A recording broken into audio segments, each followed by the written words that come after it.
SSC के chairman असीम खुराना एक बार फिर से विवादों में आ गए हैं। दरअसल स्वराज इंडिया के राष्ट्रीय अध्यक्ष योगेंद्र यादव का कहना है कि उनकी सर्विस को गलत तरीके से और अवैध तरीके से एक्सटेंड किया गया। हमारे साथ योगेंद्र यादव हैं। सर, सबसे पहले असीम खुराना विवादों में तब आए थे जब पिछले साल एसएससी के छात्रों ने विरोध प्रदर्शन किया था और उनको हटाने के लिए कहा था, लेकिन विवादों में एक बार फिर से आ गए हैं। आप लोगों को कहना है कि गलत तरीके से उनकी सर्विस जो एक्सटेंड की गई है। याद रखिए, फरवरी के महीने में फ्रॉड होता है एसएससी की परीक्षा में। छात्र सड़क पे आते हैं, 10 दिन तक सड़क पे रहते हैं। सरकार 4 मार्च को सरकार कहती है जांच करवाएंगे। छात्रों की एक मांग है, खुराना को हटाओ। खुराना को हटाया नहीं जाता। उनकी रिटायरमेंट हो गई 12 मई को। 14 मई को सरकार रिटायर होकर वापस गए अफसर को एक्सटेंशन देती है। एक्सटेंशन संभव नहीं है जब आप घर जा चुके हैं, तो उसके बाद तो नया अपॉइंटमेंट देना पड़ेगा। और उसकी 62 साल की नियम है। सरकार नियम को रिट्रोस्पेक्टिवली बदलती है। बदलने के खिलाफ यूपीएससी एडवाइस देता है, बदलने के खिलाफ ministry of law and justice advice देती है, अटॉर्नी जनरल हाथ झाड़ लेते हैं। उसके बावजूद उनको दिया जाता है एक्सटेंशन। और जब आरटीआई से डॉक्यूमेंट मांगे जाते हैं तो सरकार बाकी सारे कागज दे देती है। पीएम से रिलेटेड कागजों को कॉन्फिडेंशियल बताया जाता है, बाकी सब सिग्नेचर हैं, सब कुछ है। पीएम आते ही खाली है। सरकार कहती है कॉन्फिडेंशियल है ये और अगली नोट पेज, ये हम आपको नहीं देंगे। मतलब साफ है कि कुछ है खुराना जी के मामले में जो सीधे प्राइम मिनिस्टर से जुड़ता है।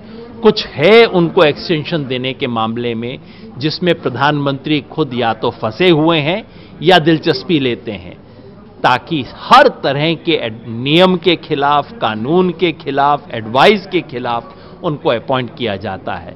देश को जानने का अधिकार है, ऐसी क्या खास बात है, ऐसी क्या गुप्त राज है, ऐसा क्या है खुराना जी में जिसके लिए ये विशेष काम किए जा रहे हैं। आपको क्या लगता है क्या राज हो सकता है? क्योंकि 12 मई को वो रिटायर हो गए हैं। 14 मई को आप जिस तरीके से कह रहे हैं कैबिनेट बैठक करता है और उनकी दोबारा से ज्वाइनिंग के लिए आगे प्रस्ताव रखता है। मैं दावा कुछ नहीं कर रहा है, सरकार के अपने कागज कह रहे हैं कि 14 तारीख को कैबिनेट कमेटी की मीटिंग हुई है।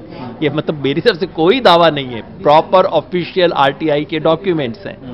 तो अब आप सोचिए, खुराना जी के बारे में आरोप था कि उन्होंने एक विशेष कंपनी को ठेका दिया जिसकी वजह से बड़े पैमाने पर स्कैम हुआ और जिसकी वजह से लाखों करोड़ों छात्रों के भविष्य के साथ खिलवाड़ हुआ।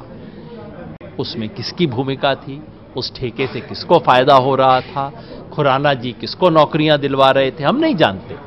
लेकिन अगर प्रधानमंत्री की नोटिंग को अचानक इरेज करके कहा जाता है कि ये कॉन्फिडेंशियल है, सरकार खुद कहती है, वो कहते हैं this page number 6 of noting is confidential so cannot be provided. क्यों? देश जानना चाहता है। चलिए, बहुत बहुत शुक्रिया। तो यही साफ तौर से कहना है कि असीम खुराना जो कि एसएससी के चेयरमैन हैं, उनको गलत तरीके से जो है एक बार फिर से ज्वाइन कराया गया है, क्योंकि 12 मई 2018 को वो रिटायर हो गए थे, लेकिन 14 तारीख को जो है कैबिनेट की बैठक होती है। उसके बाद दोबारा से ज्वाइनिंग की प्रक्रिया शुरू हो जाती है और ये मामला उसके बाद डीओपीटी में जाता है, मिनिस्ट्री ऑफ लॉ में जाता है और अटॉर्नी जनरल के पास जाता है। लेकिन सभी साफ इनकार कर देते हैं कि ये ज्वाइनिंग बिल्कुल जो है ठीक नहीं है। लेकिन इसके बावजूद असीम खुराना को दोबारा से पद पे बिठा दिया जाता है। इनका यही साफ तौर से कहना है कि ये आरटीआई के कागज साफ दर्शाते हैं कि असीम खुराना की जो दोबारा ज्वाइनिंग हुई है वो पूरी तरीके से अवैध है। कैमरामैन ललित के साथ देवांशु मल्होत्रा, टोटल न्यूज, दिल्ली।